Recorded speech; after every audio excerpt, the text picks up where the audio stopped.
बृजभूषण ने जो बात महाभारत के संदर्भ में उठाई है, इस बात से स्पष्ट हो गया है कि हरियाणा में कांग्रेस की जीत पक्की है, क्योंकि द्रौपदी का जिसने साथ दिया था उसी की विजय हुई थी और जिसने द्रौपदी का चीरहरण किया था उसका सर्वनाश हुआ था। तो मैं अभी से आपको बता देता हूं कि हरियाणा में कांग्रेस फुल मेजॉरिटी की सरकार बनाएगी और भाजपा गर्त में चली जाएगी, और ये कमोबेश आने वाले हर विधानसभा चुनाव में होगा, क्योंकि महाराष्ट्र का चुनाव डिले कर रही है मोदी सरकार, डर रही है हार से।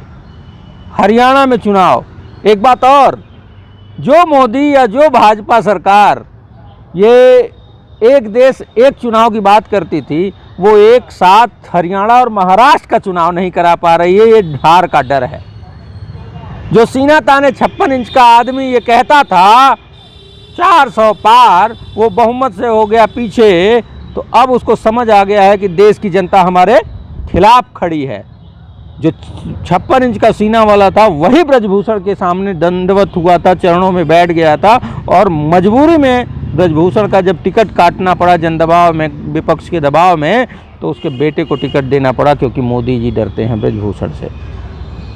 बृजभूषण कहते हैं कि चुनाव प्रचार करने की, मैं चैलेंज करता हूं कि बृजभूषण हरियाणा चुनाव में चले जाएं प्रचार करने के लिए।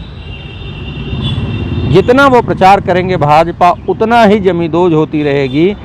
हाँ, लेकिन एक बात का विशेष ख्याल दें बृजभूषण, वहाँ प्रचार करने से पहले सुरक्षा व्यवस्था मजबूत कर लेंगे, क्योंकि जनता का कोई चेहरा नहीं होता। लोग अपनी बेटी के अस्मत के लिए, बेटी के सम्मान के लिए, स्वाभिमान के लिए क्या कर जाएंगे मुझे नहीं लगता। इस बात के लिए सजग रहना भी जरूरी है। सियासत बहुत तेज हो चुका है हरियाणा चुनाव को लेकर, और जिस तरीके से बृजभूषण शरण सिंह लगातार विनेश फोगाट को लेकर बयानबाजी कर रहे हैं। हमारे साथ हैं कांग्रेस नेता, कांग्रेस प्रवक्ता वैभव त्रिपाठी हैं, और इनसे हम बात करेंगे हरियाणा चुनाव को लेकर और खासकर बृजभूषण शरण सिंह को लेकर। बृजभूषण शरण सिंह को लेकर क्या कहेंगे, जिस तरीके से विनेश फोगाट को लेकर लगातार बयानबाजी कर रहे हैं? बृजभूषण भूल गए हैं कि बृजभूषण के लाख दलीलों के बावजूद भाजपा ने उनका टिकट काट दिया। भाजपा में उनका दबदबा था और मोदी बृजभूषण से डरते थे, इसलिए उनके बेटे को टिकट दिया गया। तो ये तो मानेंगे कि उन देश की बेटियों के दबाव में ही बृजभूषण का टिकट कटा और उनके बेटे को टिकट मिला। भाजपा डरती थी, इस वजह से उनके बेटे को टिकट दे दिया, लेकिन बृजभूषण का टिकट कटा वो विनेश फोगाट, बजरंग पूनिया जैसे लोगों के उस प्रदर्शन आंदोलन का ही परिणाम था। जन दबाव ही था जो बृजभूषण का टिकट कटा। अब विनेश फोगाट के लिए वो जो टिप्पणी करते हैं वो व्यर्थ कर रहे हैं। उन्होंने कहा कि द्रौपदी, महाभारत का जिक्र किया, तो ये दुनिया जानती है, शायद बृजभूषण को नहीं पता है कि द्रौपदी का चीरहरण करने वालों का सर्वनाश हो गया था, और जो द्रौपदी के साथ खड़े थे वो उनको विजयश्री मिली। तो आज विनेश फोगाट के साथ कांग्रेस और देश की जनता खड़ी है। कांग्रेस और जनता की जीत होनी है और भाजपा का सर्वनाश तय है, और उसकी शुरुआत भी हो चुकी है।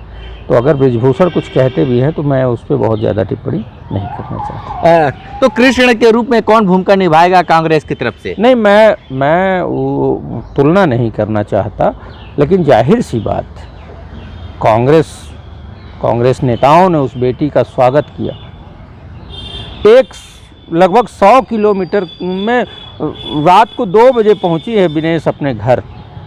इतना देश के लोगों ने स्वागत किया, हर 100 मीटर पे लोग स्वागत करने को खड़े थे। तो देश ने दिखाया ना, देश केशव का रूप है, कृष्ण का रूप है। वैसे भी जनता को दरिद्र नारायण कहते हैं, जनता जनार्दन है, तो जनता है। मैं किसी नेता से वो जोड़ के कोई विवाद नहीं खड़ा करना चाहता, लेकिन जाहिर सी बात है कि विनेश के साथ कौन खड़ा रहा? हमारे नेता राहुल गांधी खड़ा रहे, कांग्रेस खड़ी रही, हरियाणा की जनता खड़ी रही, देश की जनता खड़ी रही। जब आज वो चुनाव लड़ रही है तो उसको अपार जन समर्थन मिल रहा है, और बृजभूषण जैसे लोगों ने उनके खिलाफ साजिश किया।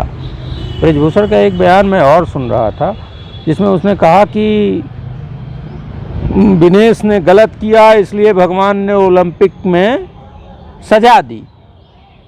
तो पहले तो मुझे शक था, लेकिन अब विश्वास हो गया कि विनेश के खिलाफ वहाँ साजिश रची गई।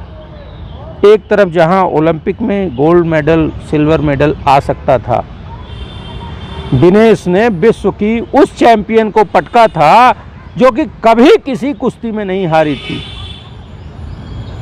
और देश को ये उम्मीद थी कि हम गोल्ड ही जीतेंगे। लेकिन अगर बाय द वे कोई दिक्कत होती, अगर कुश्ती संघ विनेश को डिसअपीयर कर देता, तो कम से कम ओलंपिक में रजत पदक मिलता, सिल्वर मिलता हमको। लेकिन ये साजिश के तहत उसको अपीयर कराया गया और डिस्क्वालीफाई कराया गया, और डिस्क्वालीफाई होने पे बीजेपी आईटी सेल के लोग, ब्रिजभूषण की गुंडा गैंग, भाजपाइयों ने खुशी मनाई थी।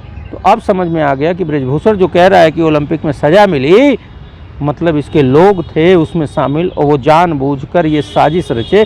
और ये साजिश विनेश फोगाट के ही साथ नहीं, ये पूरे देश के साथ साजिश है। तुम प्रधानमंत्री को इस पे जवाब देना चाहिए कि ब्रिजभूषण अगर इस बात का जिक्र इस तरीके से कर रहा है तो इस साजिश का हिस्सा कौन है, इसकी जांच होनी चाहिए, और ब्रिजभूषण जैसे लोगों पे नकेल कसी जानी चाहिए।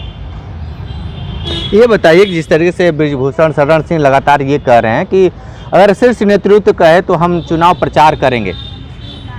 देखिए, ऐसा है कि ब्रिजभूषण शीर्ष नेतृत्व के लिए इंतजार कर रहे हैं। अब वो हैं क्या पार्टी में जो शीर्ष नेतृत्व कहेगा, तो ब्रिजभूषण डर रहे हैं। ब्रिजभूषण सिर्फ बयानबाजी करके अपना माहौल बनाने की कोशिश कर रहे हैं, और हरियाणा जाके प्रचार करने से डर रहे हैं, इसलिए शीर्ष नेतृत्व पे टाल दिया है। और शीर्ष नेतृत्व नतमस्तक है उनके आगे, इसी वजह से उनका टिकट कटा तो उन्हीं के बेटे को मिला।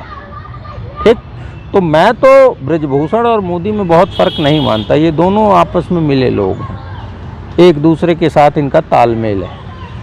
मैं ये नहीं कहता कि ब्रिजभूषण के जाने से बीजेपी को फ़ायदा होगा या क्या होगा, लेकिन मुझे ये लगता है कि ब्रिजभूषण चाहे जितने बयान देंगे या चाहे जितना चुनाव प्रचार करेंगे, भाजपा उतना ही रसातल में जाती रहेगी, क्योंकि देश की जनता दुष्कर्मियों, बलात्कारियों और महिलाओं के ऊपर अत्याचार करने वालों के हमेशा खिलाफ खड़ी रही है। देश की जनता इस बात को तो आप मानेंगे कि विनेश जब डिस्क्वालीफाई होके आई, जनता ने जिस तरीके से स्वागत किया, उसने कहा कि अगर मैं गोल्ड लेके भी आती तो भी ऐसा स्वागत होता, मुझे इस बात का संदेह था। मैं डिस्क्वालीफाई होके आई थी, बावजूद इसके हमारे देश की जनता ने, हरियाणा की जनता ने हमको इतना प्रेम दिया। तो विनेश फोगाट को पूरा देश और हरियाणा, सारी जनता इतना जनसमर्थन दे रही है, जिससे ब्रिजभूषण बौखला गए। आज उनके केस में सुनवाई भी है, तो ये बयानबाजी करके अपना, लेकिन वो भी ये भी कह रहे हैं कि कांग्रेस ने क्यों नहीं प्रोजेक्ट लॉन्च किया कि उनको मुख्यमंत्री हरियाणा का बनाया जाए। ने मोदी को हटा के ब्रिजभूषण को प्रधानमंत्री का क्यों नहीं बना दिया चेहरा। अरे उल जलूल बातें हैं यार, ओछा आदमी ओछी टिप्पणी कर रहा है, उसे क्या पता, ब्रिजभूषण को क्या पता कि मुख्यमंत्री कैसे बनते हैं। कांग्रेस ने कभी भी कोई मुख्यमंत्री या प्रधानमंत्री का चेहरा कभी प्रोजेक्ट नहीं किया। ये संविधान सम्मत है। संविधान कहता है कि चुनाव होगा, चुनाव में जो जनप्रतिनिधि चुन के आएंगे वो फिर अपना नेता चुनेंगे, और वो नेता जो चुना जाएगा वो मुख्यमंत्री या प्रधानमंत्री होगा। ये संविधान कहता है, और कांग्रेस संविधान सम्मत पार्टी है। वो कभी भी ऐसा नहीं हुआ, एक वाकया आप नहीं दिखा सकते जहाँ कोई सिटिंग सीएम या सिटिंग पीएम के अलावा कोई मुख्यमंत्री या प्रधानमंत्री घोषित किया हो कांग्रेस ने। लेकिन भाजपा पहले से बताया कि मोदी प्रधानमंत्री का चेहरा 2014 में बनाया था। खट्टर हरियाणा में नहीं बताया, आज भी हरियाणा में क्यों नहीं बता रहे मोदी जी कि कौन होगा सीएम। सैनी होंगे, खट्टर होंगे, राव इंद्रजीत ने अलग दावा मुख्यमंत्री पद पे ठोक दिया है। तो ये तो गिरगिट की तरह रंग बदलने वाली पार्टी है भाजपा। कभी सीएम पीएम घोषित करेंगे, कभी नहीं घोषित करेंगे। और ब्रिजभूषण को कितनी लोकतंत्र और राजनीति, गिरगिट बदलने वाली पार्टी है। वही भाई, ऐसा है, मैं कह तो रहा हूँ। महाराष्ट्र में सीएम का कैंडिडेट घोषित नहीं होगा, हरियाणा में नहीं होगा, यूपी में होगा, प्रधानमंत्री घोषित होगा, झारखंड में मौका देख के होगा, मौका देख के नहीं होगा। मध्य प्रदेश में मौका देख के होगा, मौका देख के नहीं होगा, छत्तीसगढ़ में देख के होगा, नहीं होगा। ये गिरगिट की तरह तो भाजपा रंग बदलती है। हमारा एक स्टैंड है कि संविधान कहता है कि जब जनप्रतिनिधि चुन के आएंगे वो अपने नेता को चुनेंगे, और वो जो नेता को चुनेंगे वो मुख्यमंत्री या प्रधानमंत्री होगा। यही संविधान कहता है, कांग्रेस यही करती है। ठीक है, तो आप सुन रहे थे वैभव त्रिपाठी जी को बहुत सारी बातें बताए हैं हरियाणा चुनाव को लेकर। विशेष इंटरव्यू कर रहे थे, तो हमारे साथ बने रहे कांडी बनारसी के साथ। हमें दीजिए इजाज़त, नमस्कार।